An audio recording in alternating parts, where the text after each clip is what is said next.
तीन गुरु। बहुत समय पहले की बात है। किसी नगर में एक बेहद प्रभावशाली महंत रहते थे। उनके पास शिक्षा लेने हेतु कई शिष्य आते थे। एक दिन एक शिष्य ने महंत से सवाल किया, स्वामी जी, आपके गुरु कौन हैं?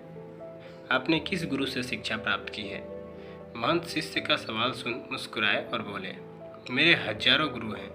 यदि मैं उनके नाम गिनने बैठ जाऊं तो शायद महीनों लग जाए, लेकिन फिर भी मैं अपने 3 गुरुओं के बारे में तुम्हें ज़रूर बताऊंगा। एक था चोर। एक बार मैं रास्ता भटक गया था और जब दूर किसी गांव में पहुंचा तो बहुत देर हो गई थी। सब दुकानें और घर बंद हो चुके थे, लेकिन आखिरकार मुझे एक आदमी मिला जो एक दीवार में सेंध लगाने की कोशिश कर रहा था।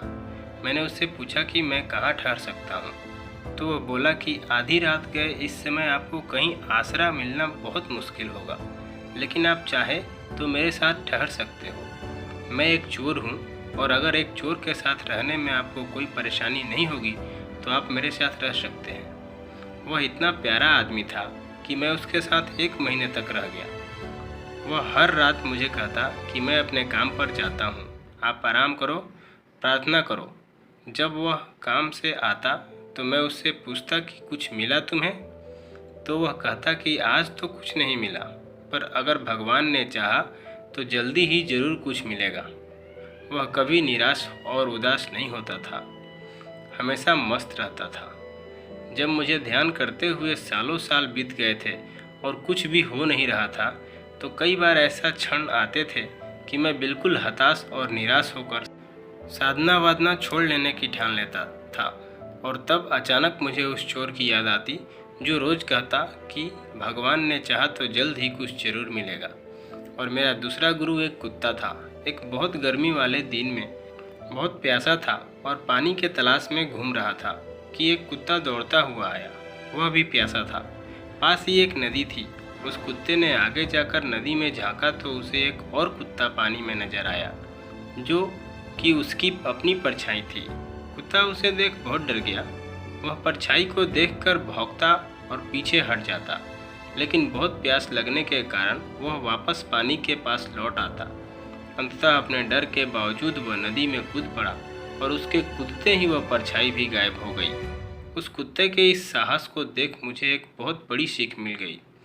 अपने डर के बावजूद व्यक्ति को छलांग लगा देनी होती है। सफलता उसे ही मिलती है जो व्यक्ति डर का साहस से मुकाबला करता है। और मेरा तीसरा गुरु एक छोटा बच्चा है। मैं एक गांव से गुजर रहा था कि मैंने देखा एक छोटा बच्चा एक जलती हुई मोमबत्ती ले जा रहा था।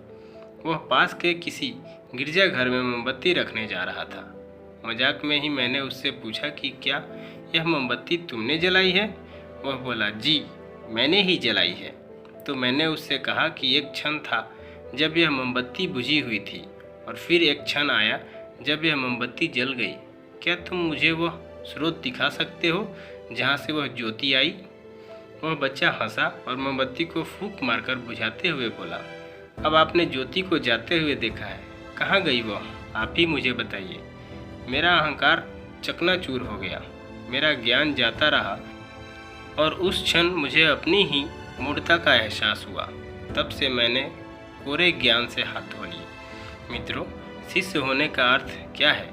शिष्य होने का अर्थ है पूरे अस्तित्व के प्रति खुले होना, हर समय हर ओर से सीखने को तैयार रहना। जीवन का हर क्षण हमें कुछ न कुछ सिखाने का मौका देता है।